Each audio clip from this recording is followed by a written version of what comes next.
Oh, that was a good one. Look at that spike right there. One. Yes. Boom. I know where that is. What's up? Hey, everybody. Welcome back to the podcast. To another episode. It is episode 30. 30? Clear your throats because we are on episode 30, folks. And we're 30. on location. If y'all can't tell, if you're driving and not watching on the tubes, we are in a very... Oh, Booger done figured it out.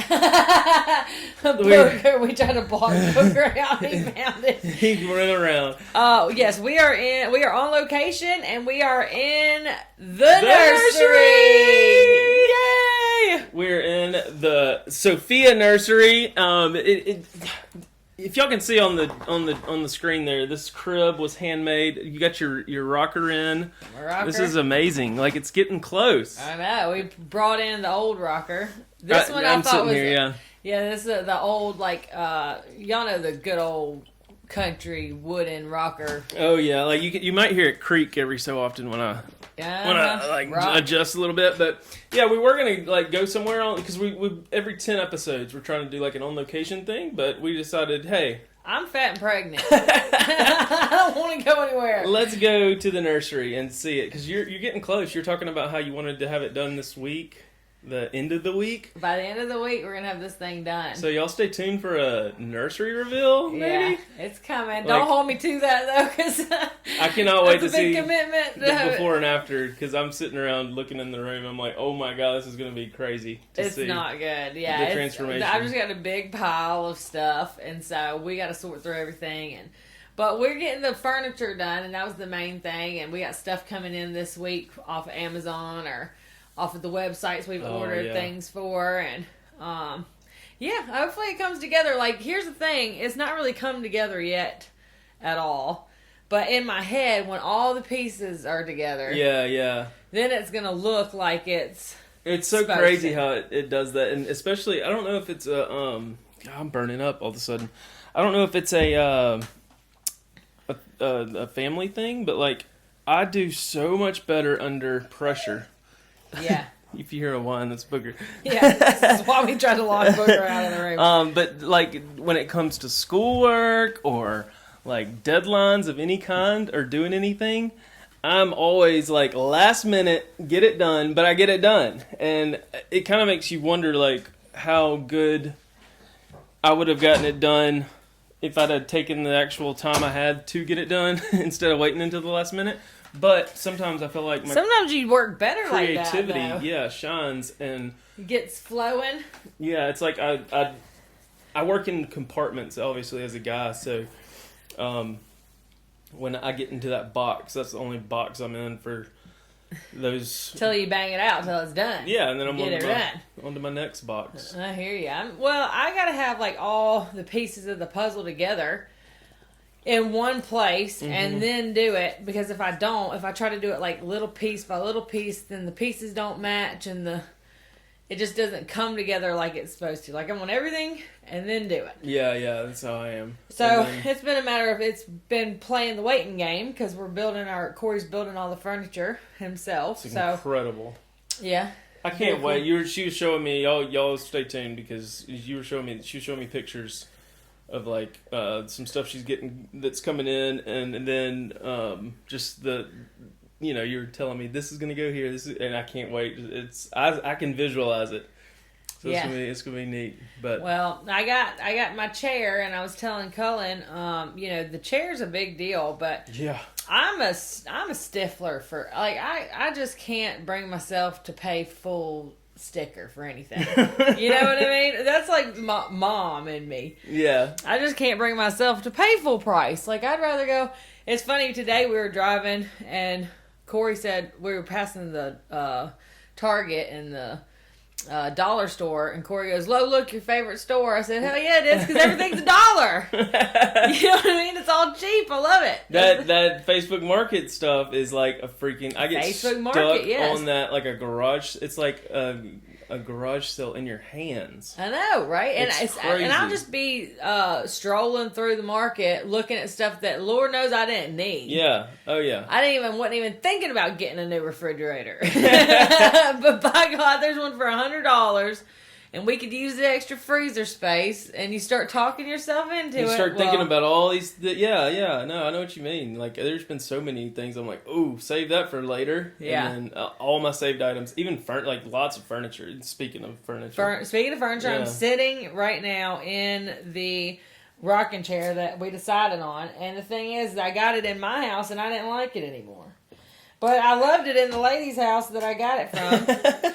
And it's like, for the rocking chair, Cullen told me, he was love it. he's like, Brittany, because I'll be skimpy on stuff, you know. Cullen said, Brittany, get a good rocking chair, because you're going to be spending a lot of time in that rocking chair, rocking the baby. You're going to be sleeping in that thing. You know, just get a good rocking chair. And so, that's what I'm trying to do. And this is from the same... But I'm not going to pay $800 for a rocking chair. Yeah. You know what I mean? I don't have it in me. So I go on, of course, on Facebook Market, Craigslist, start scouring, seeing, you know, I don't want a rocking chair that's been...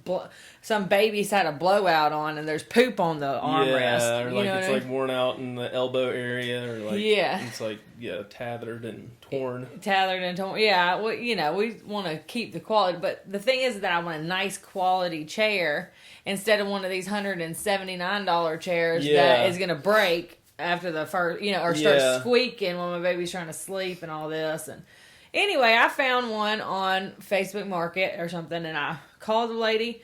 Of course, I looked at her profile picture. I think we talked about this last week. You always got to check them out and say, okay, well, she looks like she's clean. She doesn't look like she has, fleas in her house or anything. So I talked to her on the phone, and we set it up, and I said, yeah, it's pretty. It's blush, right? I thought it was pink. And she said, no, it's more like a taupe or a tan color. Mm-hmm. And I said, lady, that's pink. You're colorblind. I'm looking at the picture. And then I said, well, send me some more pictures of it. Let me see. So she sends me some more pictures through text now. We've progressed into texting. And I said, yeah, it's pink. I mean, that chair is freaking pink. So I go to pick it up, and I look at it, and she's still saying, yeah, well, it's for the boys' room, so we wanted to get more neutral. It's like a taupe. And I get to the lady's house, I walk in, I said, that damn chair is pink, lady. You know, I'm looking at it, it's pink. So I guess what happened was that her lights or something had some kind of hint to it that made it look pink. And now I've got it in my house, and I'm like, damn, that's taupe. It's not pink. Yeah, it's not even a little bit pink. I was thinking it was blush, you know? Yeah. That was my color. I think it's going to go fine, though. Like, after you told me all your decorative designs and all that, I think it's my ideas.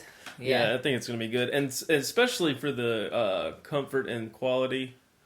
It's like a well-built chair. It's from the same place we got ours. You know, it's like used. I'd rather have a used, well-built chair that I can afford than a brand new cheap one that, you know, is going to break after the first baby anyway, and not be near as comfortable. That one's like worn in good, and not like too worn in. You know, exactly. God, it literally looks brand new. I mean, it's a good chair. I like it already. Cullen said, go, and he told me to go to this place called Storkland, and they're $800 chairs. You know, I'd never buy a chair from there. But this chair is from Storkland, and he said, go in there and try them out, because you don't think about, you just think, oh, it's a chair, but you got to think about the fact that you're going to be holding a baby while you're sitting in that chair, so you want, like, the arms to be kind of high. So your shoulders and I was like, daggone, that's the smartest thing you've ever said to me, Colin. Like, you really figured this thing out. Well, I was comparing it with, like, an Xbox controller. Yeah, and then he goes and tells me that he's figured out that you can hold the baby, if the arms are high, then you can hold the baby up kind of on your forearms and still have the Xbox controller underneath the baby and be playing. That's right. So his motives were different, but the idea was still good. Yes. It was still a gem. It's literally one that I would move down into our den when the kids are done, or like, you know, if they don't want it in their room anymore, I will move one of their chairs into the den. It's that comfortable. Like, it's one of those, like, if you wanted to get it reupholstered or something and have a different look, but you still have a good rocking chair. Yeah. Like, dang. Corey took one look at it and was like, oh. I know, this is what he said. I said, baby, I got a chair today. And he goes, oh, yeah, you got it right now in the Lamborghini? I said, yeah, I got it. And he said, well, what does it look like? And I showed him, and he says, "Well, we can get a slip cover for it." And I was like, "That's what you have to say?" No, I liked it like that. So we got his opinion hard and fast. It'll. I think it'll definitely. Once I've told you my plan, y'all are gonna yeah. have to go check out my channel, the Southern Fried Maple Leafs, and see the nursery reveal when that happens. Cullen's put a deadline on. He's outed me on my deadline. I wasn't going to tell anybody I was going to have it by the end of the week. Pressure's on now. Yeah. Well, we understand. I'm going to try. I'm going to try to get it done by the end of the week. If anything gets delayed, yes. I said, this is what Corey said, is that we would have it done by the end of the week. So he's building the changing table now. And listen to what this fool has told me he's going to do. What's that? I specifically told him exactly what I wanted my change table to look like. And women out there, you can probably relate to me. When you tell your husband something and he just completely ignores you, just completely ignores your wishes. So he has built this change table now, and he said, and he even made the comment like, "Oh, well, I talked to a buddy that said," because I said, "I want baskets. I want open space in the top 2 drawers. I want them to just be open cubbies. Right. And I want baskets where those cubbies are. I want to be able to have baskets with the diapers and stuff in them, so I can just reach in there and grab one without having to open a drawer." That's exactly right. Yes, and that's what his buddy has also told him. Yes, preach. Good advice from everyone, right? Right. So his friend, what he takes that to mean is that he doesn't even want the basket there. So he has built these, and so I was looking at this changing table, and I'm just going, how the hell am I going to fit a basket in that cubby? Because it's like he's got real little cubbies. Oh, he made diaper cubbies? He made the cubbies. He said, well, my friend said we just want them to be able to grab it and go and not have it in a basket or a cubby or a drawer. And I'm thinking, I can reach down. If you make the space big enough, I can have a basket in there and reach down into the basket and grab it without having to... That's how we have ours. But he thinks that that's even too much. He just wants them lined up like books on a shelf, diapers. I could see it looking good like that. Especially after Marie Kondo looking, Yeah, that's what, it's going to look like. Yeah. He wants the diapers just lined up in these cubbies, so he's made the cubby big enough to hold the diaper. Is it deep enough and all that? So just like... Whoosh, yeah. That is pretty sweet, though, the more I think about it. I do not want my diapers just out on display like damn books. Yeah, I could see that, too. That does not go with the flow of the room that I wanted. Like, I wanted baskets. The baskets were part of the decor. Container to hide the diapers. Exactly. And make them accessible, not show the diapers off and exactly. get rid of the basket. I don't want to show the diapers. The basket, I wanted it to be part of the decor and the basket. No, so he's already made that? Yes, he's already made it. Huh. Asshole doesn't listen to me. Well, so now what you can do is just get a basket and fill it up with diapers and put it somewhere next to the changing table. Not even use that damn and be cubby. like, see, this is so much easier.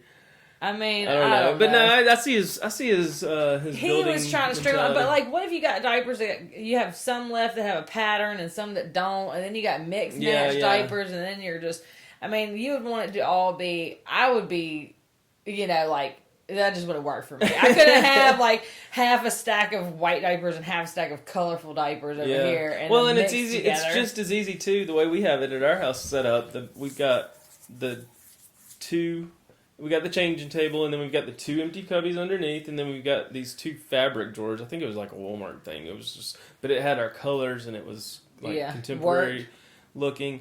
But then we got 2 plastic black baskets that were diaper height, and you put 2 rows of diapers in those and stand them up, and then stick the baskets in the cubby. Stick the baskets in there, and then like when the kid's up on the changing table, you can just like glance down, see which one's diapers. We got one for diapers, one for whites, I think, or something like that. And then you just reach down, grab a diaper, and if you need to fill it back up, you can go in the closet and grab another handful. But it looks nice, though. That was my thing, is that, and Corey could care less about what it looks like. He wants efficiency. Functional, efficient.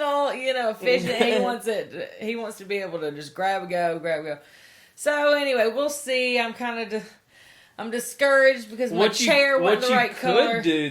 What you could do is order some special, not sold in store pattern type diapers, like, pink or whatever your colors, and make them part of the changing table decor, and like just have them there all the time. Did you miss the part where And I not said I'm use cheap?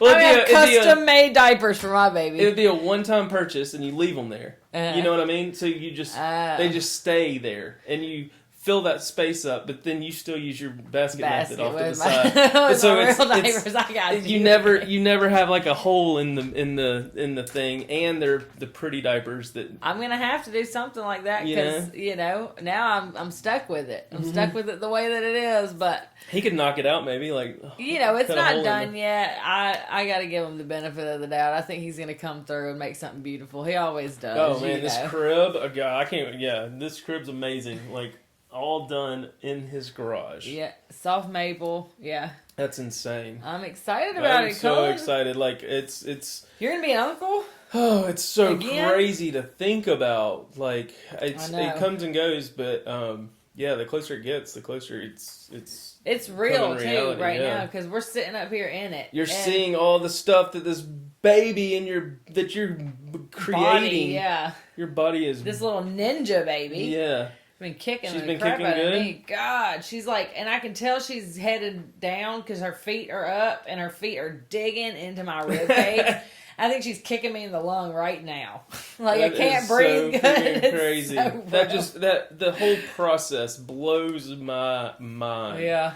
Like y'all are bodybuilders, like legit human baby bodybuilders. Yeah, I'm a real bodybuilder. And she's probably kicking because you've been drinking this sweet hot chocolate out of this custom Don't Tell Mom coffee mug. Y'all, I'm seriously... Order yours today on don'ttellmompodcast.com. Is it Don't Tell Mom? The Don't Tell Mom Podcast. The Don't Tell Mom Podcast. And I ordered me a coffee cup the other day and it just came in and I've been using it like crazy. Well, I don't drink coffee, but I drink it a little bit, but this is hot chocolate. After seeing yours, I think I'm going to go order one or two because I love drinking, like, I've been drinking tea at night now. Yes, we're big tea people too. I've just gotten into it We recently. Got a kettle. Like, we did Oh, put the kettle dang. on. See, I just got one of those. We're serious. I've got that water filter thing, where you put the water jug in and you get the fresh cold water right out. And then one side's hot, one side's cold. So I'll just... Yes, Colin, I've got to get one of those. Oh my God. It's Somebody so came over the amazing. other day and they were telling me, Brittany, the best thing that you can get is one of those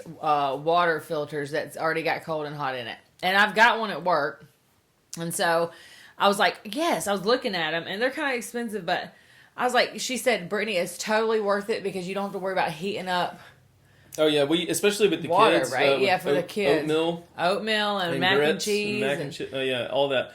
But I think the thing that really sold me is Brian and Missy. We went to their house and they had one, and I was like, "Why do you need one if you got all the refrigerators have these built-in water things? Why? Yeah, because the hot one." But no, it was more not just the hot one. The hot one's just kind of a bonus. It was more just the fresh, cold, crisp water. No ice. Because our refrigerator doesn't, and it takes forever to fill up. First of all, and then it's not that cold, or I don't know. It's just it still kind of tastes a little janky. It's kind of just a snobby thing. Oh, you know what's really snobby, or what's really funny is we were just talking about this. Me and Corey, and my husband, were talking about this the other day. How he was laughing at the fact that I won't drink. Woo! Cullen? Dang. He's laughing at me because I won't drink water out of the tap. And I'm like, why would I drink water out of the tap when I can walk 3 feet to the left and drink filtered water, right? So he's making fun of me, and then his buddy's in town from Toronto right now, and he starts laughing. And I go, what? And he goes, you mean this filter? And he pulls the water filter for the refrigerator out of the drawer. It's like, this filter hadn't been in for months. The whole time. So he's like, you're still drinking tap water. Yeah, you can use them with or without the filter. That's funny. Yeah, that's not funny. He made a fool out of me. I'm like, oh, I can't believe you've been letting me drink non-filtered water. I mean, I guess it doesn't matter. Am I scratching the crib? I don't want to scratch the crib. Don't scratch the crib. You're right. The baby hadn't even used it yet. I know, right? Calm down, There we Colin. go. No, it's kind of crazy because that thing is big that we have in our kitchen in the corner. Yeah, the one I got at work's only like a foot by a foot. I mean, it's little. And there's those refill water jug things at Walmart and Publix and stuff where you can go in and it's cheap. I mean, it's like $1.50 for 5 gallons. Yeah. And so I'll get like 5 of them, and it'll last us for a while. But it also encourages me to drink more water, like, you know, because Yeah. I'll be like, okay, I've got 5-gallon jugs, and so then I gotta get ready. I gotta drink it. yeah, We buy a lot of the bottled water, and Corey gets so mad at me because I'll drink I'll go and get a bottle of water instead of just filling a cup up with water. free, yeah. And I'm like, well, I know where this, Yeah, I know this bottle is going to be perfect And for me. something about what, like, it's so weird. Like, you hear it all the time. Like, but different water tastes different. Like, just barely. Does. Like, I love smart water flavor. Like, I don't know why. Flavor. It's not a flavor. No, not flavor, but like just the way smart water out of the bottle tastes is so much better than the other water. And like Fiji and Dasani and... I can't tell the damn difference. I really don't. I really don't tell the difference. I don't know why I'm picky about it.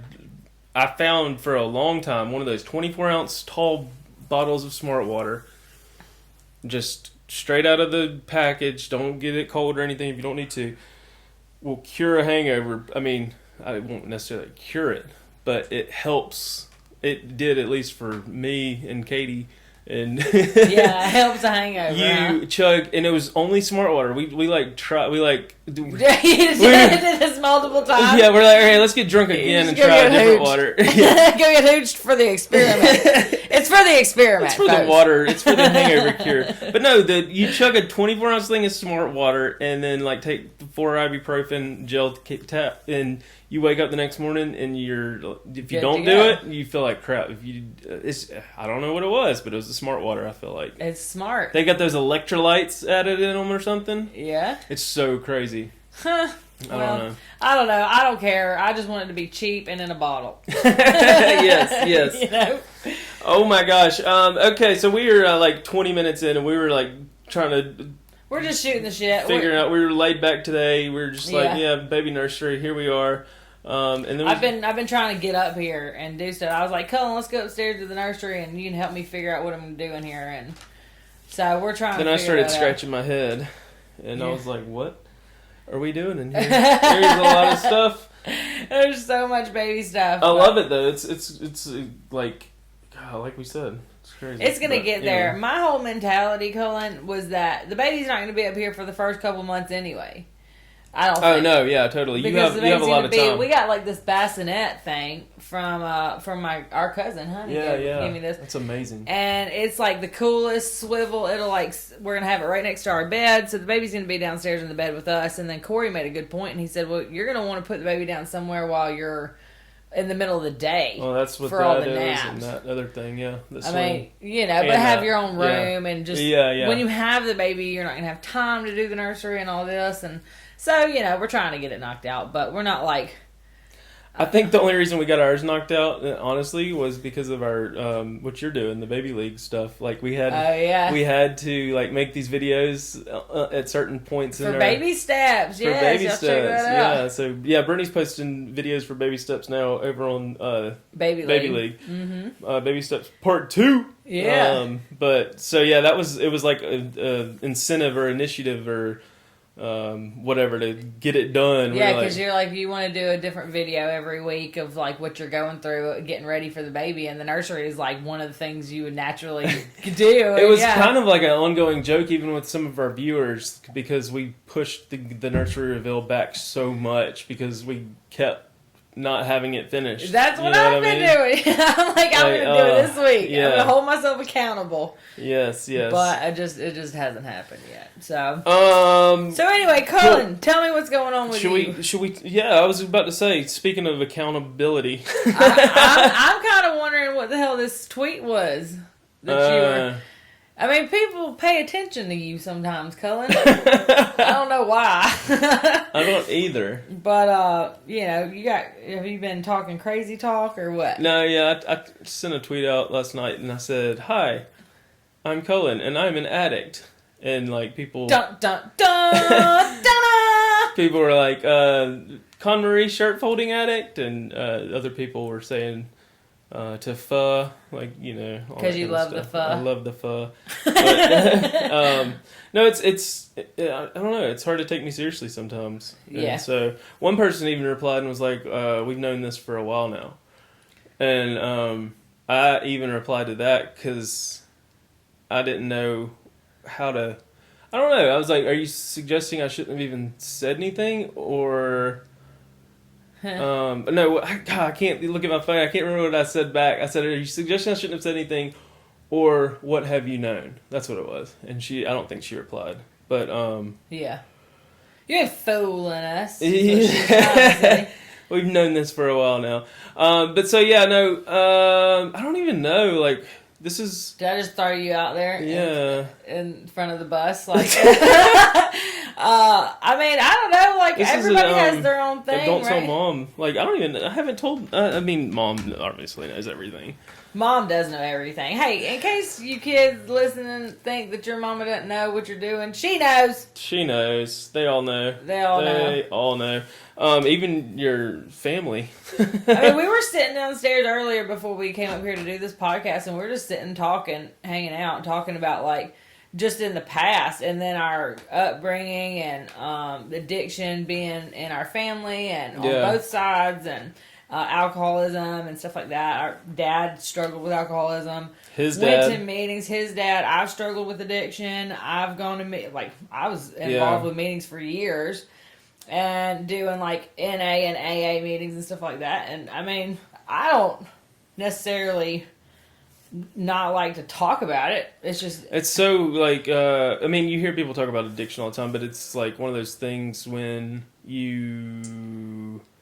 It's the elephant in the room. Yeah, it's kind of like the elephant in the room, but it's also I don't know. It's when we do our daily vlogs and stuff. It's kind of like we try like. Do you worry that people think it's like not Christian of you to be to have a past or struggle with things like that or whatever? I don't know. I think it's just the fact that we portray so much, all of us in general, online.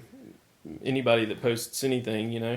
Yeah, everybody that you got it together. Yeah, so you portrayed all this, and you try to be this hero and perfect person on the outside when, you know, and which is a good thing to a degree too, because it keeps you, you know, accountable to be that person, and because you want to be that person, you want to be a good person and do right and not have flaws. Yeah. I think everybody wants to be a good person and not have flaws and be a good dad and a good husband and a good, you know, all these things. But at the end of the day, you're one person, you know. Right, and I think that's the other big thing to take from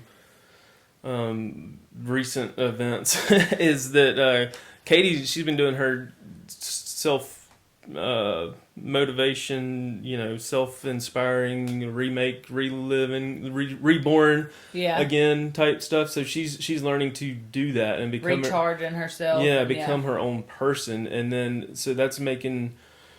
I mean, it's not making me think or look at myself any differently. Well, it's good that you have that influence anyway. Oh, yeah, it's the best influence. Because you see somebody that's close to you revamping their lives and being positive and making positive changes and all that stuff, and it makes you want to do that too. You know what I mean? Yeah, I'm like mirroring her, like with my closet and stuff. You know, I'm like seeing that she's doing better and feeling better and being better, and I'm like, I want that, you know. And I think that's what again, going back to the vlogs, it's like that's why some of the people watch our videos, is because they want that family that is happy and has the cute kids and the laughs and the crazy dad and the hot wife and all that stuff.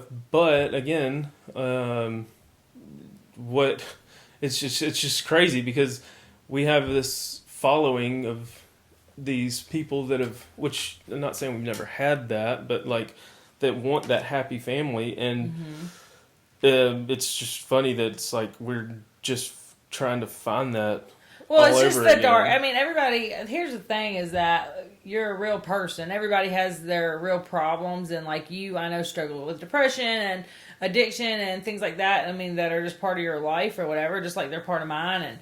Just like everybody out there has something that's part of their life that they don't want to necessarily air out and show. You know, you don't want to show the world the bad stuff. You want to show everybody the good stuff. It's natural. Right. Well, and like it's in the beginning, I didn't even it's like natural. Yeah. To want. Yeah, it is. I mean, it's like, you know, it's natural to like hide the piece of candy you're not supposed to be eating from your mom when she walks in the room. Exactly. But it's like in the beginning of our vlogs, I wouldn't really not promote, but like show me drinking a drink or like holding a beer can or something like that, you know? And then over time, it was like, okay, whatever. Like I'm a 35-year-old man, or you know, it's like, yeah, 36. It's just like, why do I even care what other people think?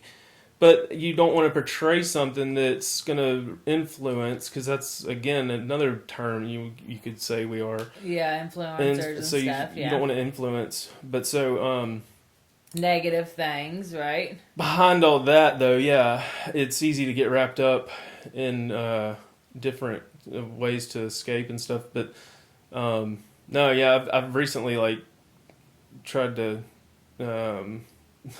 be aware or be more aware of life, I guess. Yeah. In general, and that I don't know. With everything that's been going on and everything else, I've realized how bad of an addiction problem I have, and it's not like to we were kind of alcohol like, or anything. We were prone to that, I think. That's what we're talking about. Is like where we came from. Thank God our mom wouldn't. You know, like she held her shit together. Yeah, Mom didn't play with all that, and I think that thank God my dad struggled with alcohol, and to have our mom be like the rock that wouldn't, the other side the flip side of that coin or whatever. We were very fortunate, but. And she's always preached to us, like, even like when we started getting out on our own and stuff, every time we saw her, she was always like saying, like, y'all just beware of what you're doing and how much you're drinking and how, because it's somewhat, it is hereditary. You're drinking every day. Like, what are you doing? You're drinking too much. You're smoking. Yeah. She's and she was right, because it slowly grabs you by the balls and you don't realize it until it's too late. And, We've honestly, and this is the stuff you don't hear on the daily vlogs. Welcome to the Don't Tell Mom podcast. Oh yeah, anything goes here, Colin. We can talk about whatever the hell we want. But we talked about this for a good 2 hours downstairs before even coming up here, and we want to be fun and happy podcast and stuff. But this is real life. This is real life. This is what's going on. But so I was just saying. You talking about your tweet? Yeah, you just felt like saying something out loud. Yeah, I just felt like kind of saying something out loud, because I feel like, and like that one person replied and said, we've known that for a while. I think a lot of people assume it's with alcohol. I'm always the crazy drunk uncle at the parties, essentially, it seems, and not really though. I don't think that. It's like I used to be, at least, but and we get comments on the videos, especially on like Alabama football weekends, where it's like Colin was a little tipsy in this one. Yeah. Because I just get loud and obnoxious, and it's just kind of ugly. And you're like, I know. It's stupid, but there was a point in our recent life as Cullen and Katie's where we were drinking every night, and it was like, you hear people have a glass of wine every night, and it turns into, then a mixed, two glasses of wine, 3, and then a mixed drink, down the road. And so, and then, Mom comes over and I've got like a 32-ounce mixed drink. Yeah. And it's like, You gonna drink that whole thing? Yeah, right? And she's like helping me pound them. I'm just kidding. But, no, so then we kind of realized, like, you wake up and you feel like crap, and then, like, you're wondering why your kids are being, because you're not, and so we cut the weekly drinking out, it's just on weekends now. Yeah. And that's been better for our marriage and stuff. But in the beginning, when me and Katie first got married, and this is another kind of don't tell mom thing, exclusive. You and me both had a crazy past, as far as we've told a lot of crazy stories on here, but we haven't really talked about we keep it tame, though. The personal aspect. Yeah, the ashamed of. Yeah, the actual life altering things that it actually did. We joke about it a lot, but it's serious. There's some. I've realized, I don't know. I got into smoking Mary Jane back in the day. Yeah. Well, I think we've talked about smoking pot before. Yeah, but like it was just one of those things where I met Katie and Katie don't play that. well, and I didn't know if she played that or not, and it wasn't like I was. Well, I take that back. We were partying a lot when me and Katie first met. I think like We were college kids. Yeah, that's where I met Katie. I was at a college party, but yeah. So it was just one of those things where it was still so taboo. The whole pot conversation, 10 years, 12 years ago, 14 years. Well, especially 15 down years here ago. in Alabama where everybody's very conservative and stuff. You just don't talk about it unless you know that person, that group smokes or parties or whatever. You just don't. Well, and you just automatically get you paint a picture of somebody as soon as you hear that, like, oh, you're stoners. Yeah, you're a pothead fogger. Like, it's like no, but yes, one of those like I don't know. So I wasn't honest with any of the people around me that I thought were gonna judge me. Yeah, you had like that group of friends that you get high with, and then your good friends the sorority and the fraternity. Yeah, and so I was almost like living a double life as far as that goes, but not really, And then the lie, the dishonesty and lying about it by omission, essentially I was just not telling her. Yeah. And then, when she finds out about it, so we struggled through a lot of stuff in the beginning of our relationship, and there's just been stuff over the years, and especially recently, that's made me realize, like, I've got an addiction problem. Yeah. And it's like, it's not alcohol necessarily, even though it's so rich in our family's blood, but it probably is alcohol. You know what I mean? But it's like it's not just alcohol, but it's just like I am like when you're just prone to do it. When you are like searching or seeking for a substance of any kind that's taking you out of your daily routine to take care of your family and kids, or even I can sit here and say I feel like I'm a great dad and all that. Like, I don't neglect my children at all or anything like that. But when I am not like devoting 100% to them when I should be, because my mind is thinking about other things and substances to alter my state of mind in any form, then it's classified as an addiction, I would say. Like, that's, I whether it be alcohol, like going down to the liquor store or going to the weed man's house or going to the, crack dealer, all the... It doesn't to the alley where you're going to suck dick for something. I'm just kidding. Or the gas station for cigarettes or something. Like, yes, I mean, you can attest to cigarettes. I mean, you were... God, that was the worst. And it's just like... 20 years, I think I smoked cigarettes. Yeah, and I mean, it's what basically killed our father, cigarettes. Like, Dad got diagnosed with lung cancer. It did not change. I still wanted a cigarette. I heard the news and I wanted to go downstairs and smoke a cigarette because I was so stressed out about it. Yeah, so... Yeah, it's just... Addiction is scary and crazy, and I really want to talk about it more in depth. In depth about everything. It's kind of like walking a fine line, though. You don't know how much of your tea you want to spill. Right, but right. At the same time, it's like, I don't know. Do y'all?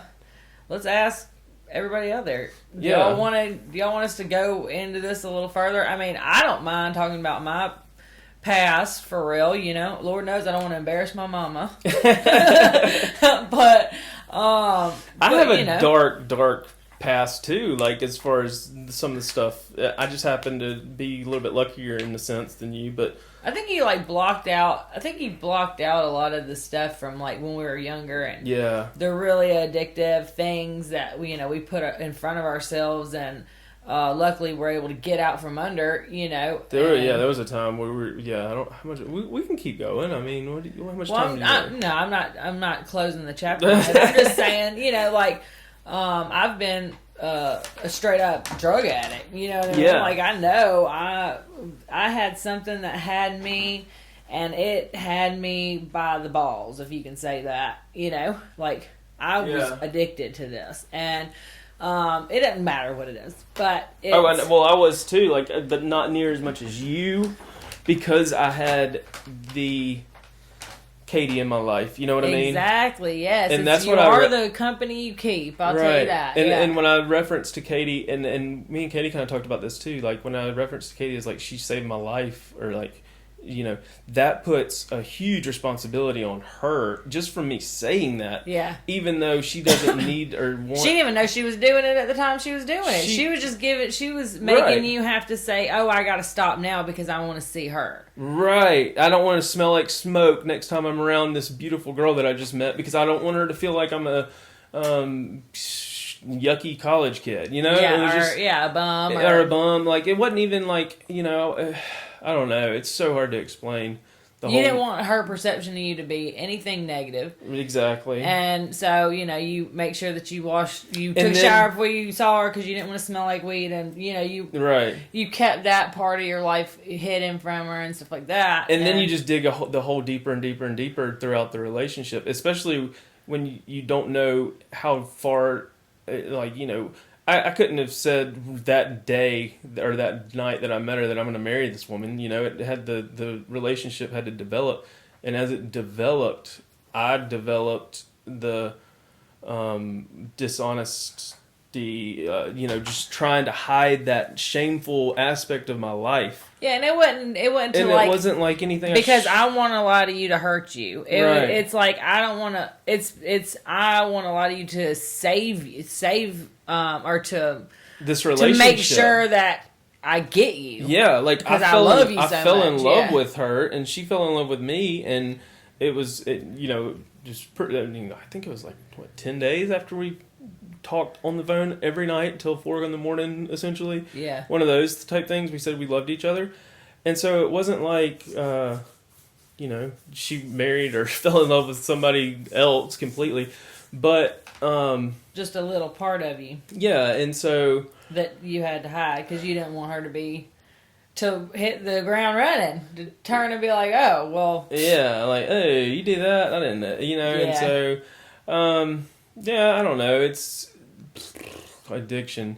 It's been 15 years total that we've been married, and like I said, our drinking habits probably due to me, you know. Yeah. Just kind of slowly crept in, and I even remember telling Katie there were many nights where I'd be, you know, it started off because she's kind of set the I say she, like, it was like a mutual understanding of like, I want to live in a, you know, not dream life marriage or whatever, but like have a healthy lifestyle, go to bed at a decent hour, watch our shows at night or whatever, wake up, you know, exercise, all that. And then church on Sunday, play games, and yeah, live a good, honest life. Yeah, honest, healthy. Over the years, though, I would like, oh, it's Monday night, wrestling's on TV. I'll drink a beer, and that'll justify it because. And then it was like on Thursday nights, Thirsty Thursdays, and then it was like Wednesdays were like let's grill out. So I gotta have a beer when I'm grilling out. You know, and so I would make these justifiable... Why? What is the need to alter our mindset? Like, why do we need to get drunk? Why do we want to get high? Why do we want to get drunk? Well, some of the times it wasn't even about that. You know, but it was. I don't know. Because... Like drinking one beer when you come home at night, and I know lots of folks like this. They get off, they work their butts off. I mean, some good old boys. Yeah, you know, we got friends. Everybody's like this. They bust their ass Monday through Friday. They go home at 5 o'clock. They work, you know, till the sun goes down, and then they want to go home and have a beer, an ice cold beer. And no one's thought twice about that. That's never been like, oh, well, you're a bad person because you want to go home and drink a beer. Mm-hmm. But they drink one beer or two beers, and then that's it, and go to bed. And then there's people like us. Mm-hmm. And you really more than so than me, I think. But you just have that personality where it's like, oh, well, I've had 2. Why not have a third one? Well, now I want 4, and then I want 5, and then now we're out of the refrigerator. I'm going to go to the store and get another one. Ever since the beginning of our marriage, it was a 6-pack. That was like whenever I would go on a Friday night or something, I'd get a 6-pack. And then it turned into a 12-pack. And then it turned into an 18-pack. And then literally it turned into a case. And like I would only drink 18 of the out of the case or whatever. You passed out before you get to Yeah, the yeah, last right. six. And so I was like, yeah, I got 6 more for tomorrow, and so it was like That'll it get just me started. slowly and gradually. Well, and then Alabama opened up the high gravity law or whatever, Oh, and so I Lord. was all into connoisseur beer tasting then. Oh, And, now you're a beer snob. yeah, and so then higher gravity alcohol content, and so I would get like 4 or 5, and so it was just that aspect. I feel like I've gained control over. That was like early on, baby. I think. Well, it grew, but I feel like the base, like it all came to kind of a head in my head. Was When y'all were pregnant. when we were pregnant and Gaines was born and like. Whoop, no more drinking for I Daddy. I gotta be realized- sharp. Well, no, I think I'm talking about on the other way. I think it took me down another road. Like I started drinking more and like, what would you call a functional alcoholic? I guess. Yeah. Like, but not being. That's what our I dad mean, was. am I an alcoholic? But see, what do you classify? Because when I think about an alcoholic, I even used to work with a guy like this at 8 a.m. was out there sharpening his blades, cracked open a beer, and talking Slept about with a how bottle of vodka under the pillow. he's talking about how hungover he was. He stayed up too late last night. Hair of the dog. And then I'm like, how can you do that? But then other people look at me or like, and like, how can you hit a bowl of weed at 8 a.m.? Like, it's just like the way you look at things. I don't know. It's so weird. But like, is that an alcoholic? Like, or am I an alcoholic because I drink to get drunk and then go to sleep or whatever you want to call it and make bad choices and bad word choices and probably start too many arguments. There's very bad repercussions, drinking, obviously. I don't know. Like, I think it's just like how you perceive it for yourself. You know what I mean? And like I told Corey, and I said, because he drinks. I mean, we're adults. We drink alcohol. It's fine. Whatever. I think marijuana's fine. I've lived in a legal state. I mean, I've seen the medicinal value of it and things like that, which a lot of people, especially down south, disagree with. Yeah. But there's tons of people out there that maybe are even listening right now that live in a legal state that know that it's just like, it's kind of like going and getting a 6-pack. Right, You right. go get a bag of weed. But it's these days, and I think it's going to even be more accepted and stuff. But it doesn't matter if it's cigarettes, because if it's legal, not legal, it doesn't matter. It's the need and desire to want to alter your state of mind, and then you got to think, why do you want to do that? Right. In the first place, what's wrong with the state of mind you're already in? Right. Like, why do I need to be high to function? Or like, and it's not like, and we've kind of joked about it in the past. It's not like you have to be high. It's just more fun, or Right. it's kind of like more fun. Good time, Charlie. It's more fun to grill a steak when you're drinking a beer. I don't know why. I don't. Makes the beer makes the steak taste just better. the whole. Yeah.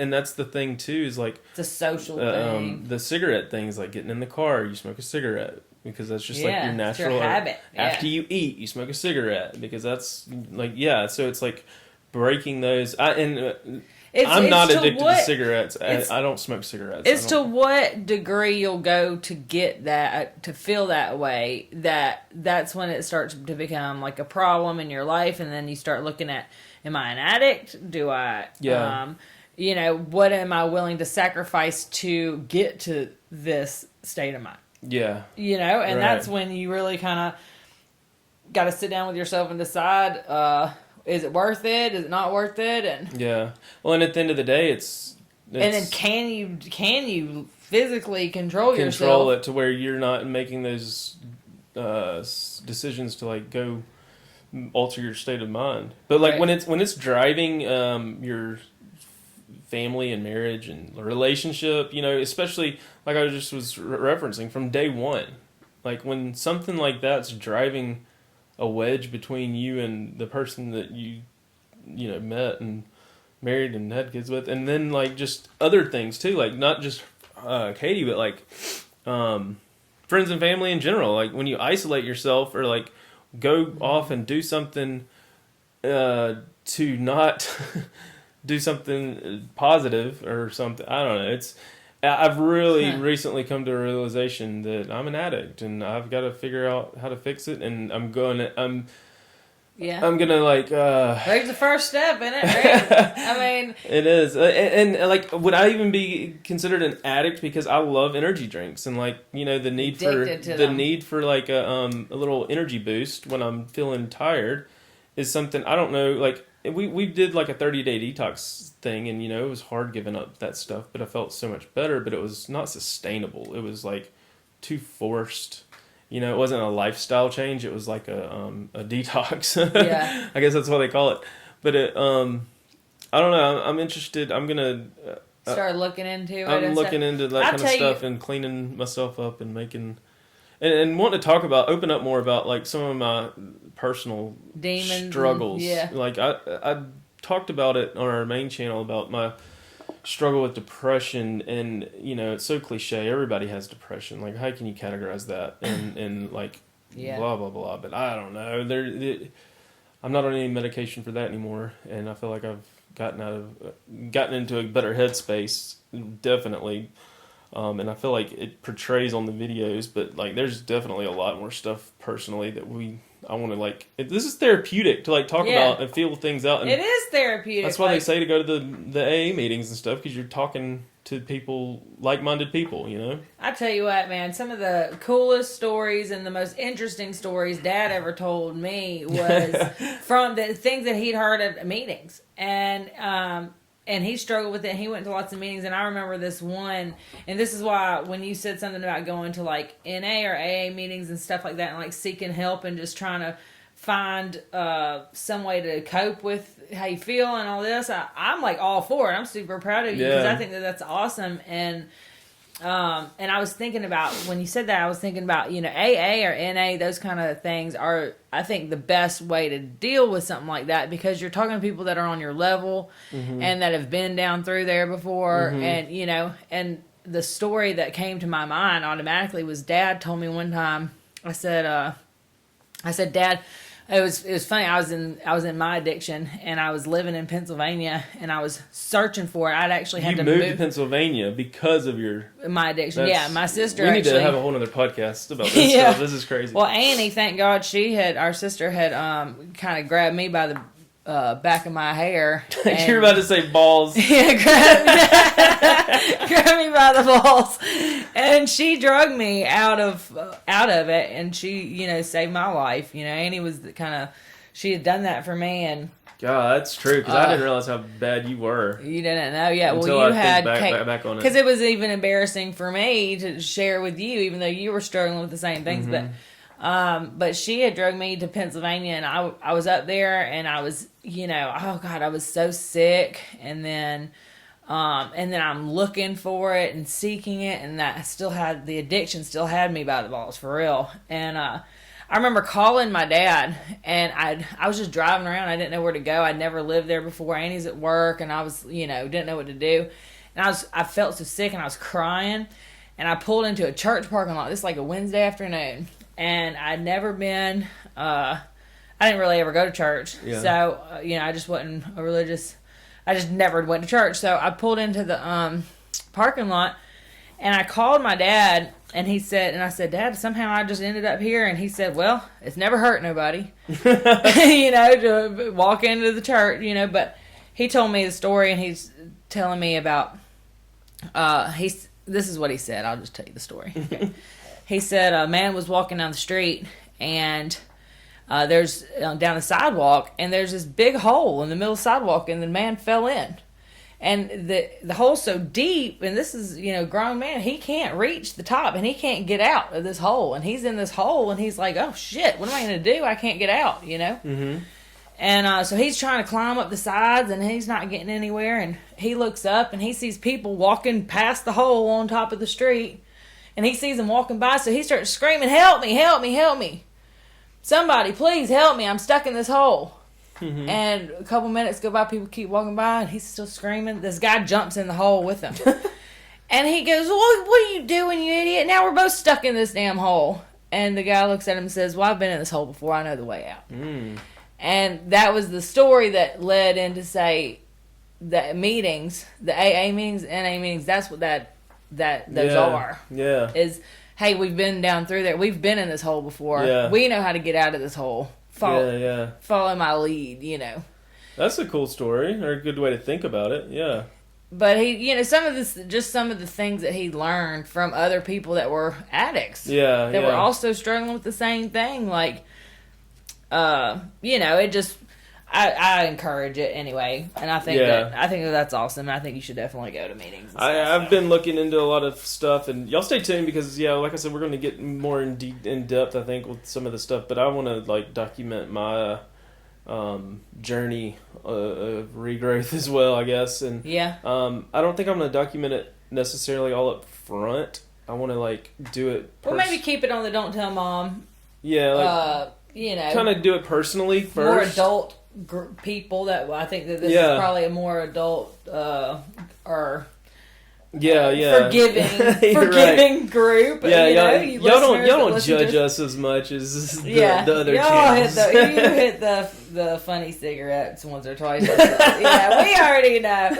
But it's like you don't have to be ashamed. I don't think you have to be ashamed of what you've been through. You know, life takes people in all kinds of different directions and up and down all kinds of different hurdles and it's a roller coaster ride. You know? Yeah. And I think that your experiences, you know, the sum of your experiences make you who you are. I really do believe that. And I think that some of the things that I went through, and addiction included, and thank God that I'm out of now, you know what I mean? Like all these things that I've been through makes me who I am now. And by God, I got a sense of humor and, you know, about it. Like, I don't think that I don't try to shove anything down anybody's throat, to each his own, whatever. But I think that it's part of your personality, you know, it makes you who you are. So embrace that. Yeah. And, you know, maybe we can embrace a little more here on the channel. Yeah, totally. I like opening up about this kind of stuff and like talking about just mentally where we all struggle and that kind of thing. But we still don't want you to tell Mom about it. Sorry, Mom, if you're listening. Oh Lord. But sorry, Mom. Yeah, tell us what you think. I mean, you know, if we wake up tomorrow and we don't have a single listen or our view on YouTube or a single listen on our podcast, then we'll know that y'all probably aren't into this. Maybe we should change course a little bit. But if it's something that's heavy in your mind and heart and that you feel like you want to talk about, I know that when we get together once a week, we'll get together and do the podcast. And if this is the time of the week that we get to see each other and just sit down and talk and be real, sometimes it's not going to be fun and games and laughing. And reminiscing in a good way. Sometimes it's going to be real life shit. I wasn't in the mood to film. I was just like, I don't, like, this is real life. I'm just like, You're really struggling with this. Yeah. Well, yeah. You know what I mean, though? It's like, it's on my mind. Like, that's all I'm thinking about. You can't jump from, we're sitting having a conversation about, like, the way we grew up and addiction and all these things, these more serious things that have happened, and you can't just jump into, all right, well, let's be happy, let's keep it real. Yeah, right. So, you know, next week we'll be rolling laughing about you know, the dog farting or something. Maybe, I don't know. We might still be talking about all this. We'll see. Yeah, but this week we're keeping this shit real. Hey, if y'all are an addict, or if y'all like have any stories or anything, or any like this could the leaving a voicemail on the Anchor app could be like a meeting. Like, so it could be anonymous or whatever. That would be so cool if y'all. I would love to, because that's my biggest thing is like after all of these years, even as vocal and outgoing and open, and I try to be as most relatable as humanly possible, I still hold back this part of my life that I'm finally letting go of and opening up about. So I think it'd be helpful to like hear stories and stuff. Yeah. So if y'all have any, if there's anybody out there that can relate, please leave a voice memo and just, you know, tell us what you think about it. I saw that tweet, Colin. I had to bring it up. Sorry. How did you? Oh man, I just I don't know why I was. I think I don't know. I was in a funky mood and I just had to throw it out there to kind of spark it. But I hope y'all enjoyed this extra long segment of Don't Tell Mom. Ooh, this is a big one. But episode 30. Yeah, stay tuned for the nursery stuff. I'm going to reveal that next week on my channel, The Southern Fried Maple Leafs. And then Next Tuesday we'll be back with another Don't Tell Mom. And maybe we'll get a little bit more into all this stuff. But yes, you guys are awesome. Thank y'all so much for listening and for watching. Please, if you haven't subscribed and hit the button on YouTube yet, go ahead and hit the subscribe. subscribe.